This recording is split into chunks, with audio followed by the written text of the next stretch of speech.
Tract scoring and pelvic measuring some replacement heifers, so we were going to get you all in on the action and just kind of walk you through what we're doing today. So we'll go over here. The first thing we're going to do is these are about 11-12 month old Simmental replacement heifers. They weigh probably around 750 looking like. Nice good heifers. We're going to go ahead and use an ultrasound to take a pelvic or to take a tract score. We'll walk you through that, and then we're going to take some pelvic measurements. So with tract scoring, we're just going to do a score of 1 to 5. So we're going to go ahead and put the machine in there, and then we'll show y'all what we're seeing on the ultrasound here today. We're looking for the ovaries and the reproductive tract on these heifers. There you can see some of the uterus right there. Will you hold this ultrasound machine so I can point out what we're seeing? So right here, the ovaries. On those ovaries, you're going to see those dark circles. Those are going to be the follicles. When you're reproductive tract scoring, the main thing you're looking for, if that heifer has a CL, we're going to know that she's cyclic because she's going to have ovulated. Right there, you can see a couple big follicles. Those bigger follicles, it's a good indication that that heifer's either about to ovulate and reach puberty, or she's probably already cycling. She's just not in the phase of her cycle where we're going to find that CL. So to start from the bottom, a heifer that's got a real infantile tract, doesn't have any activity on her ovaries or a lot of tone or definition to any of her uterine horns, we're going to call her a 1. Then you're going to move up, a 2 is going to have a little bit more mature tract, but not much going on in her ovaries. A 3 is going to be a heifer with some smaller follicles. She's probably either real close to reaching puberty or maybe just doesn't have a dominant follicle at that time. Heifer with a 4, she might have reached puberty already, but she doesn't have a CL, so without taking blood, we can't really confirm that. So we're going to call her a 4. And then we can confirm that a heifer's reached puberty when we find that CL.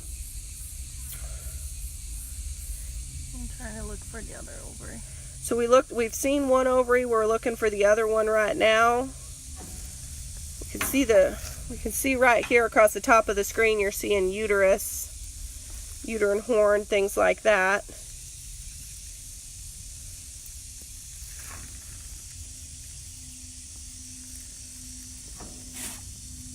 So on this ultrasound, just a reminder, all the dark is going to be your fluid. So like that big area of fluid right there, that's got the real smooth lining, that's going to be the bladder. And then you can see other areas of fluid. That's the other one. There's the other ovary. You can see this is the ovarian structure right here. Then you can see the 2 structures on the follicle that we're looking for. So no CL, right? So no CL on this heifer, so we're going to call her a 4. She's got some big dominant follicles, lots of structure. Good tone. Lulu, what's her uterus feel like? It feels really good. She has a long horns and good tone on her horns. Okay, so her cervix feels good, her uterus feels good. So we're going to go ahead, based on what we found on her ovaries, we're going to call this heifer a 4. Next, we're going to go ahead and take some pelvic measurements. Pelvic measurements are really great. They used to be super popular. This is a pelvimeter. You just go ahead and it splits like that inside the heifer, so that's how you can take that measurement. You just go ahead and insert it rectally into the heifer. Basically, you're going to get the largest dimension horizontally and vertically that you can get. The horizontal one, you just go from side to side. And the vertical one, you're going to go from the symphysis pubis down to the mid-sacrum. Basically just the largest point. So you just go ahead and you take that measurement, and you can see there, you measure from the top part right here. So this heifer's a 14 on her vertical, and then you just go ahead and flip it and take her horizontal. Pelvic measurements, you do them in centimeters squared, so those are centimeters. So she's a 14 by 9. 14 by 9. So we'll go ahead and call that for her pubic measurement. Pubic pelvic area is super hereditary, and so that's one of the benefits to pelvic measuring, is it's very hereditary, so you can make some really quick progress. So this heifer's pelvic area is 126. For her weight and her age, she should be able to have around a 60-pound, 55 to 60-pound calf. Typically, their pelvis area is going to grow by 1.25 to 27 centimeters per day. There's some really good resources that you can use to calculate those out. So when we do those heifers, they're going to be, like today, you want to do all this pre-breeding when you're getting ready to start your AI program and things like that. So you can go ahead and calculate out kind of what the average weight is for that cow's ability to have that calf when she reaches her mature body weight, when she should be getting ready to have that first calf. So going back to the selection, pelvic area used to be something that a lot of producers did, but it's really highly heritable, so anywhere between like 40 to 90%. So the average heritability on pelvic area is right around 60%. And so when you think about how we make selection and progress in the cattle industry, when we move forward, people really started to utilize this, I would say, 20, 30 years ago, we made a lot of progress. And so a lot of people don't come and practice that, and that's for the simple fact that we were able to call out a lot of those really smaller tract heifers out of our genetics, and we've just kind of progressed past that. It's still really good practice, I think.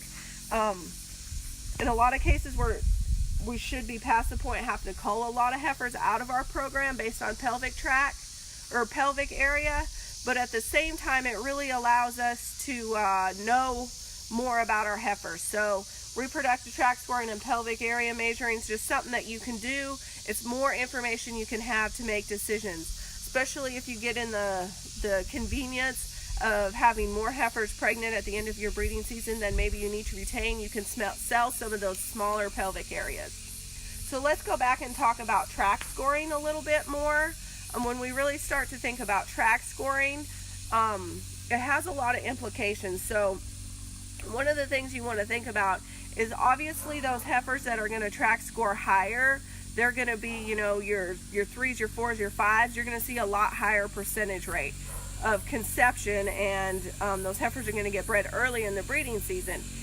There's been a lot of talk about whether or not you should cull heifers based off a tract score. So your 1s and your 2s, they're immature at the beginning of breeding season, they're not cycling. Typically on a synchronization protocol, you're going to get less than 5% of those 1s and 2s pregnant. They just really don't respond that well to synchronization, but by the time you've gotten to the beginning of your breeding season, you're really up until that point where you've invested a majority of the cost to get that replacement heifer bred. You've already spent that money. So if you go ahead and you expose that heifer to the synchronization program, expose her to those progesterones that we use in synchronization, it'll, in a lot of cases, increase your success.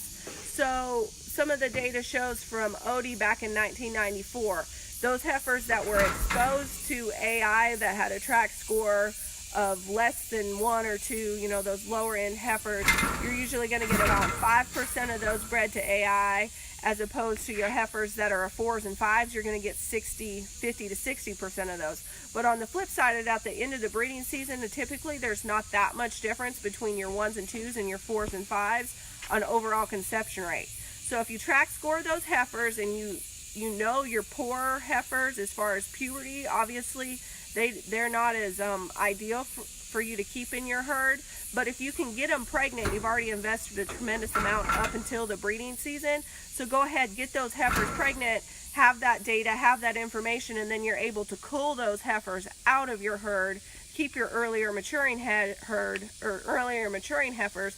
But a bred heifer 3 months later is worth a whole lot more than that open heifer would have been at the beginning of breeding season. So we're going to go ahead and roll this heifer through. We'll get a couple more heifers in here and we'll look at the ultrasound and take some more measurements.